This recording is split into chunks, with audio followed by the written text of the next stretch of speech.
तीजन बाई के गुजरने पर लोक कलाओं और शास्त्रीय कलाओं के बीच के इस फर्क पर एक नजर डालने का दिल करता है। नमस्ते, मैं हूं तृप्ति सोनी। छत्तीसगढ़ अखबार का आज का संपादकीय आपको पढ़कर सुनाने आई हूं। आप संपादकीय पढ़ भी सकते हैं www.dailychhattisgarh.com पर। फिलहाल तो मैं आज का संपादकीय आपको पढ़कर सुना रही हूं। छत्तीसगढ़ की लोक कला पंडवानी की सबसे बड़ी गायिका पद्म विभूषण तीजन बाई के गुजरने पर उनके बारे में बहुत कुछ लिखा गया है। कल से आज तक ही हमारे ही अखबार में इतना छपा है कि यहाँ उनके बारे में कुछ और लिखना गैर जरूरी दोहराव होगा। इसलिए आज हम इस मौके पर लोक कला के एक व्यापक मुद्दे पर लिखना चाहते हैं। छत्तीसगढ़ आदिवासी और गैर आदिवासी दोनों तरह की लोक कलाओं से संपन्न प्रदेश है, और दिल्ली जैसे एक शहर के महानगरीय राज्य को छोड़ दें तो भला भारत का कौन सा ऐसा प्रदेश है जिसमें दर्जनों लोक कलाएं ना हों। देश भर में हजारों किस्म की लोक कला, लोक चित्रकला, लोक मूर्ति कला और लोक संगीत सभी कुछ कुदरत की विविधता की तरह हर 150 किलोमीटर पर अलग अलग रूपों में सामने आती हैं। अविभाजित मध्य प्रदेश के समय से इस विशाल राज्य में लोक कलाओं, आदिवासी कलाओं और शास्त्रीय कलाओं, इन सबको भरपूर महत्व मिलता रहा, और राजधानी भोपाल इन सारी गतिविधियों का एक बड़ा केंद्र रहा। प्रदेश के आदिवासी कलाकारों की कलाकृतियां भोपाल के संग्रहालयों में सजी रहीं, और वहां पर ध्रुपद गायन की गुरु शिष्य परंपरा को भी राज्याश्रय मिला। ग्वालियर जैसा शास्त्रीय संगीत का केंद्र उस अविभाजित मध्य प्रदेश में था, और पुराने बड़े राजपाट की वजह से शास्त्रीय संगीत के संरक्षण और विकास के लिए जरूरी राज्याश्रय मिलते रहा।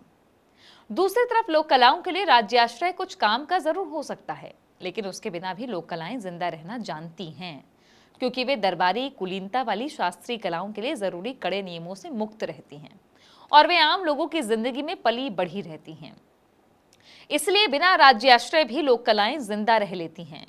लेकिन शास्त्रीय संगीत सरकारी मदद के बिना शायद ही जिंदा रह सकें।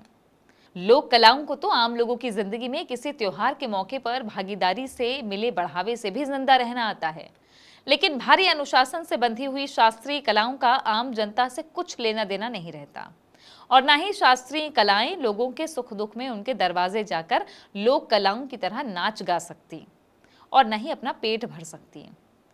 तीजन बाई के गुजरने पर लोक कलाओं और शास्त्रीय कलाओं के बीच के इस फर्क पर एक नजर डालने का दिल करता है। किसी राग या किसी शास्त्रीय नृत्य शैली की बारीकियों और उनकी शुद्धता, नियमों की जटिलता और अनुशासन को देखें तो उनमें जनजीवन से जुड़ने की कोई गुंजाइश नहीं रहती। दरबार में बैठे राजा या शास्त्रीय कलाओं के रसिक और मर्मज्ञ लोग उनका आनंद उठा सकते हैं, लेकिन आम लोगों पर इनका कोई मनोवैज्ञानिक प्रभाव पड़ता हो तो पड़ता हो, वरना शास्त्रीय कलाओं में आम लोगों को प्रभावित करने की कोई सीधी बात नहीं रहती। लेकिन भारत में पहले राजाओं, फिर सामंतों और फिर उन्हीं के असर में चलने वाली निर्वाचित सरकारों का हाल ये रहा कि परंपरागत रूप से संपन्न, कुलीन, शिक्षित, शहरी, सवर्ण तबके शास्त्रीय कलाओं को गर्व की बात मानते रहे, और लोक कलाओं को गरीब देहाती लोगों के लायक मान लिया गया। नतीजा ये निकला कि केंद्र और राज्य सरकारों के जितने संस्थान शास्त्रीय कलाओं के लिए बने, उनके मुकाबले लोक कलाओं के लिए संस्थान नहीं बने। उनकी पढ़ाई नहीं हुई और उनका उस तरह से संरक्षण भी नहीं हुआ जिस तरह से शास्त्रीय कलाओं का होता है।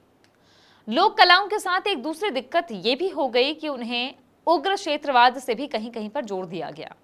क्षेत्रवाद की राजनीति ने लोक कलाओं को उग्र स्थानीय संस्कृति की लड़ाई का हथियार भी बना लिया, ठीक उसी तरह जिस तरह की बहुत से प्रदेशों में स्थानीय बोली या भाषा को क्षेत्रवाद के अस्तित्व की लड़ाई में इस्तेमाल किया गया।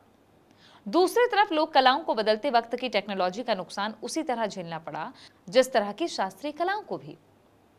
लोक शिल्प का बाजार मशीनों से बनी हुई या थोक में ढाल दी गई चीजों ने खत्म कर दिया। लोक संगीत और लोक नृत्य पर शहरीकरण और लोगों के गांव छोड़कर शहर जाने का भी असर हुआ।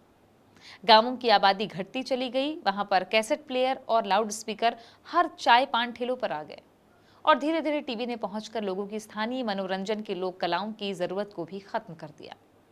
नतीजा ये निकला कि बहुत सी लोक कलाएं कलाकारों के लिए स्वतः सुखाए रह गईं, या फिर शहरों में लोक कलाओं का जो एक अभिजात्य फैशन चला, उसकी वजह से कुछ लोक कलाओं की रोजी रोटी चली। फिर भी शास्त्रीय कलाओं के मुकाबले लोक कलाएं अपने दम पर इसलिए कुछ अधिक जिंदा रह गईं कि लोक कलाकार पूर्णकालिक कलाकार होने के बजाय अपनी आम जिंदगी जीते हुए कला में गुंजाइश जितना समय उसमें लगाते रहे, और बाकी वक्त अपनी रोजी रोटी के दूसरे काम भी करते रहे।